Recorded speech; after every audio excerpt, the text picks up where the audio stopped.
but right now we want to welcome Hen Lavi from the northern city of Kiryat Shmona, but she's joining us from Tel Aviv. Thank you so much for your time. I want to start with why you are in Tel Aviv. We know that you were evacuated on the 8th of October, the day after Hamas terror assault inside southern Israel. So talk to us about your journey, so to speak, on the 8th of October. Where did you go? Good afternoon, everyone. Actually, the word journey is the right one for this whole illusion situation, Yes, we did evacuate to the area of Tiberias, the Sea of Galilee, on the region of this area. But in the last months, I'm spending my time, me and my two kids, in Tel Aviv, because the situation in the north starts to escalate. We're feeling that we are not safe there, even the area we evacuated ourselves to. We came to be here because I felt that it would be safer to be here. We decided to take a few weeks in a hotel, and we choose one with a shelter, so we can actually know that if, God forbid, and something will happen here in Tel Aviv, and by the way, it did happen on our first night here, we have a place to be safe. The apartment where we took on the north, near Tiberias, we don't have there any safe room or shelter, and it's like it's getting worse from time to time as the time passes by. Eventually, we don't have a feeling of something that we can, trust, or somewhere we feel safe. So that's the reason we are here in Tel Aviv. I'm so glad to hear that you and your children are safe in Tel Aviv, but staggering to think on your first night there that you too had to run to safety. And it's just unconscionable to think how many people living up north tell us that they have 8 seconds to get to a shelter, or they don't even have a shelter. What was the situation for you in your home in the north when sirens did go off? How much time did you have then to get to safety? Naturally, when we lived in Kiryat Shmona, we didn't have no time. It was like 0 time.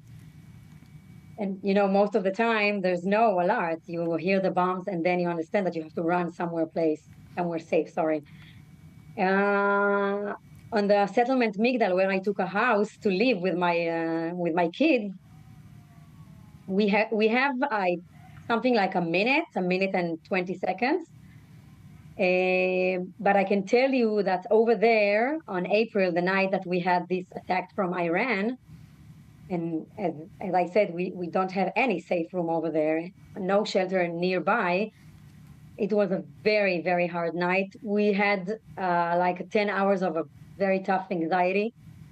My kids came to my bed, and they are not young. They are 14 and 13. They are young, but not babies. And we slept, 3 of us in the same bed. But that was the only thing I could do to protect them. But I couldn't protect them. We didn't have any safe room. So we sat down and prayed that nothing will come there. And this attack from Iran at April will be fine as much as it can be. And this is how we live our lives, with a thought, where we're going to be when it's going to happen. Will we have somewhere safe to be in? It's a very hard reality when it's, not a week or months or 2 months. It's almost 11 months. So on one hand, you're getting used to it, and you say, okay, it will be fine. But on the other hand, I don't know, maybe something can surprise me and happen and be not what we planned. One cannot imagine how hard it is to be with young children, as you're describing, watching from Tel Aviv what is happening up north on a daily basis. No doubt you are fully in the loop about the latest developments. What would it take for you and your family to feel safe to go back to your homes? We know you are gallant, prioritizing that, saying they want to get all those evacuated like yourselves to get back home. But obviously that can only happen when people feel safe. What would make you feel ready to go back there, if at all? If you want an honest answer, Please. and I will be honest, although it's going to be very hard for me to say these words, I don't think I could ever go back there. I don't think my children deserve this feeling and deserve this shape of life. And me as well. I was a sheltered child. I came back from the army for a weekend and I stayed there until Monday because they were Katyushot. And my kids, they don't deserve this. So I don't know if I can trust Gallant or anyone, or do we have someone there to, to make maybe, I don't know, a settlement or a peace? I don't know. Peace, it's a very big word in the last 11 months. So this is a very big question that you're asking me. And I want to believe, and believe it has to be connected to feeling, to something you want to feel, you want to know inside. And I want to believe, because right now I don't have lots of faith in what you're saying. I literally don't see myself go there and sleep there with my kids. And we do it like in security, and it's very hard. It's a very, very complicated situation. Heartbreaking to hear what you are saying, what you are feeling. I'm glad that you and your children are safe right now. We hope for better days. We hope for positive news.